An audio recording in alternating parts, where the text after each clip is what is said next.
أمة أخرجت للناس تأمرون بالمعروف وتنهون عن المنكر وتؤمنون بالله. أشهد أن لا إله إلا الله وحده لا شريك له، وأشهد أن محمدا عبده ورسوله حبيبنا وشفيعنا ونبينا محمد صلى الله عليه وسلم خاتم النبيين وعلى آله وصحبه والتابعين بإحسان إلى يوم الدين. يا أيها الذين آمنوا اتقوا الله حق تقاته ولا تموتن إلا وأنتم مسلمون.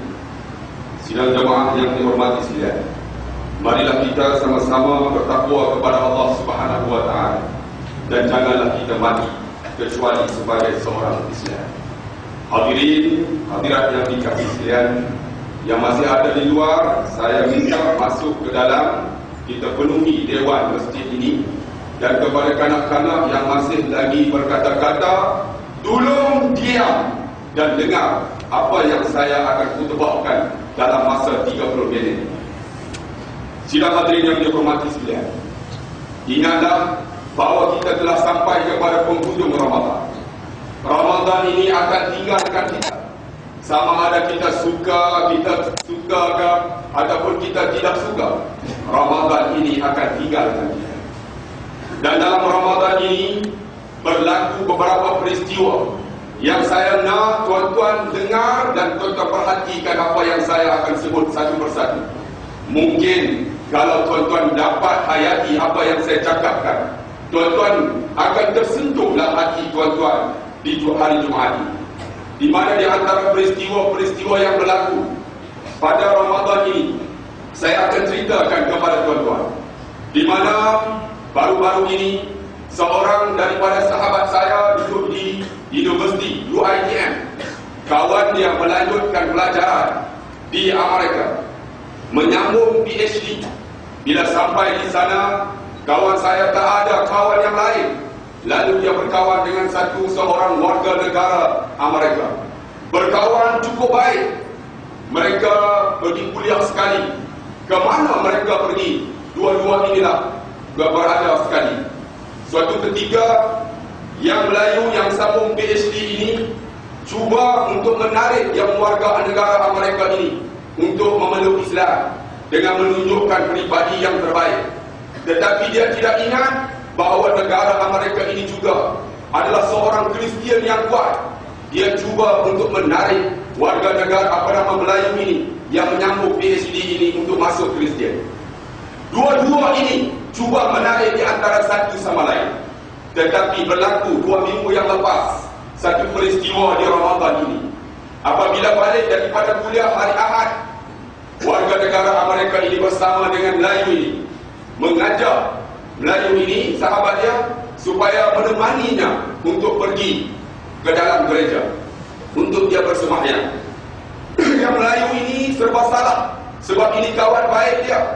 Lalu dia pun pergi bersama-sama dengan warga negara Amerika tadi ke dalam gereja. Bila sampai di gereja tadi, semua tempat duduk dipenuhi oleh manusia. Tak ada satu tempat duduk yang boleh diduduki. Kemudian di ujung sana di satu sudut ada satu bangku yang kosong. Lalu 2 orang ini duduk di sana. Selang beberapa minit, tiba-tiba padri masuk daripada belakang. Bila naik padri tadi di atas pentas, di atas mimbar, lalu padri tadi memberi ucapan. Dia berkata, I don't want to give a talk if one of the foreigner get out from this hall. Saya tak akan beri ucapan sehinggalah seorang daripada orang asing keluar daripada dewan ini. Semua yang berada dalam dewan itu terpinga-pinga mencari siapakah orang asing yang berada di dalam gereja tersebut. Kemudian dia ulang sekali lagi, saya tak akan bagi ucapan sehingga keluar seorang warga negara asing daripada gereja ini. Semua terpinga-pinga dan warga negara Amerika termasuk dengan Melayu tadi buat macam dia tak sedar. Kemudian padri tadi fokus terus. Dia kata, I don't want to give a talk if one of the Muslim get out from this hall. Saya tak akan beri ucapan sehinggalah orang Islam keluar daripada dewan ini. Lalu dia fokus kepada Melayu yang beragama Islam tersebut. Melayu tadi bertanya kepada warga negara Amerika, bagaimana? I have to stay or we together get out from this hall? Lalu dia kata, you stay, he don't know. Kamu duduk, dia tak tahu. Tiba-tiba padri yang berada di atas membar tadi turun melulu kepada Melayu tadi, lalu dia tunjuk ke muka Melayu tadi, you are Muslim, you get out from this mosque. Kamu Muslim, kamu keluar. Lalu bangun Melayu ini, kenapa saya diarah keluar? Apa salah saya? Lalu dia kata, kamu Muslim, kamu tak layak duduk dalam gereja ini. Dia kata, saya nak duduk juga. Lalu padri tadi berkata, kalau kamu nak duduk, kamu kena jawab 32 soalan daripada saya. Dia ringkaskan cerita. Melayu tadi kata, saya sanggup untuk menjawab. Lalu ditanya satu persatu, dia boleh jawab soalan tadi dengan baik. Kemudian padri itu berkata, kamu you can stay here, you can duduk di sini, kamu boleh duduk. Dia kata, saya nak duduk, tapi dengan syarat saya nak bapa padri jawab satu soalan daripada saya. Lalu bapa padri tadi serba salah, nak jawab tak jawab. Semua audien yang ada dalam gereja tadi bangun. You have to answer that question. Kamu kena jawab soalan itu. Lalu dia kata, apakah soalan? Maka yang Melayu tadi bertanya, soalan itu, what is the key for the heaven? Apakah kunci syurga? Muka dan padi tadi merah padam. Dia senyap. Lalu semua audien bangun. You have to answer that question. Lalu padi tadi berkata, I don't want to answer that question. If I answer it, all of you will angry with me. Saya tak akan jawab. Kalau saya jawab, hampa akan marah dengan saya. Lalu semua bangun. Dia berkata, jawab. Kalau kamu tak boleh jawab, kami akan bantu kamu untuk menjawab soalan tersebut. Kemudian padi tadi berkata, kunci syurga. Semua senyap. Kunci syurga. Dia ulang sekali lagi. Kunci syurga ialah La ilaha illallah Muhammad Rasulullah. Kemudian satu gereja senyap sunyi. Lalu bangun di kalangan audien, kenapa Bapa Padri berkata yang demikian?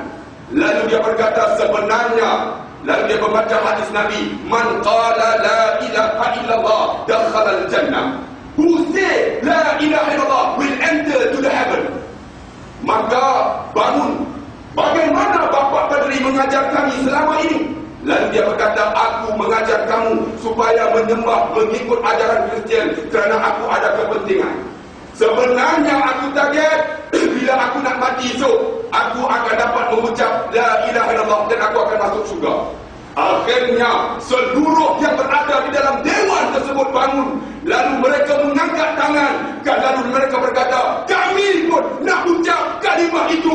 Maka mereka mengucap la ilaha illallah Muhammad Rasulullah beramai-ramai. Akhirnya satu gereja memeluk Islam. Tuan-tuan, peristiwa ini berlaku di dalam Ramadan ini, tetapi tak disiarkan di dalam mana-mana media massa. Tuan-tuan, inilah hidayah Allah. Wa ma arsalnaka illa rahmatan lil alamin.